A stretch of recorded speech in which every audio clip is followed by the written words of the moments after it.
Γεια σας! Θα κάνω ένα haul, έτσι, χωρίς λόγο, ένα που είναι σόδα. Το πρώτο πράγμα που πήρα είναι αυτές οι πιτζάμες από το H&M. Πολλαπλές, δεν έχω κάτι να πω. Τώρα θα σας δείξω πάλι πιτζάμες για να τις βγάζω από τη μέση. Είναι από το Bershka. Πήρα αυτό το από κάτω του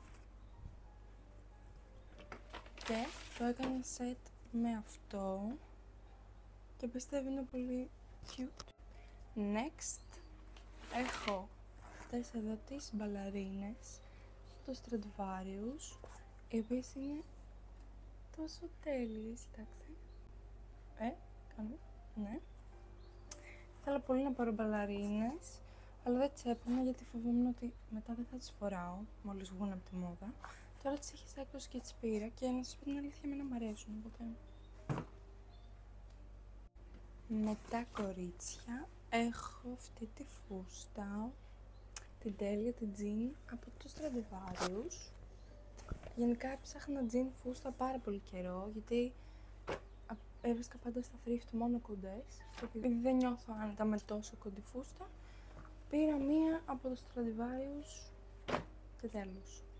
Γενικά, όσο μπορώ προσπαθώ να παίρνω πιο πολύ από thrift από ότι από κανονικά μαγαζιά, αλλά η αλήθεια είναι ότι κάποια κομμάτια δεν μπορείς να τα βρεις εύκολα σε thrift, θέλουν πολύ ψάξιμο. Αλλά ναι, αλλά γενικά προσπαθώ να παίρνω πολύ από thrift. Για πολλούς λόγους, για άλλο βίντεο. Μετά πήρα από το Zara αυτό εδώ το φόρεμα, το οποίο είναι έτσι, είναι μαύρο, έχει τέλεια φούστα. I love it. Τώρα θα σας δείξω και ένα άρωμα που πήρα από το Zara, είναι αυτό. Είναι το Lucky Cherry. Γενικά δεν προτιμώ το κεράσι στα αρώματα, γιατί μου φαίνεται αρκετά βαρύ, αλλά το συγκεκριμένο έχει και κάποιες άλλες νότες. Δεν τις θυμάμαι αυτή τη στιγμή, αλλά είναι πάρα πολύ ωραίο. Πάρα πολύ ανάλαφρο, γλυκό. Το κεράσι δεν είναι βαρύ, είναι. I love it.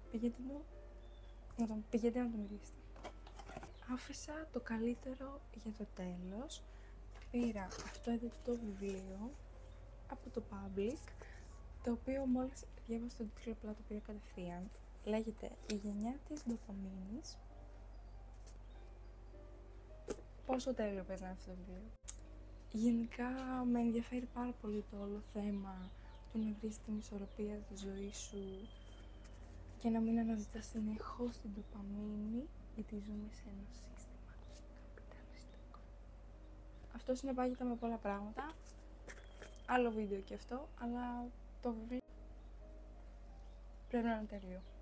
Επί τη ευκαιρία θα σας δείξω και αυτό που διαβάζω τώρα, το οποίο το είχα πάρει 50 λεπτά από ένα παλαιό βιβλιοπωλείο και λέγεται «Αυτογνωσία, πρώτο μέλημα στη ζωή, προσωπική ανάπτυξη και επιτυχία στο επάγγελμα». Είναι του Γιώργου Δημόπουλου.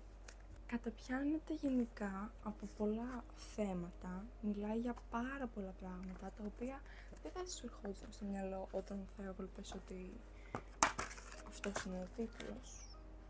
Αλλά εν τέλει όλα συνδυάζονται. Και πήρα και ένα μικροφωνάκι για να κάνω πιο ωραία βίντεο και ελπίζω να πάρω και μια ωραία κάμερα. Τα παιδιά, ευχαριστώ που παρακολουθήσατε. I'll see you κάποια άλλη στιγμή. Bye. Μάιρα.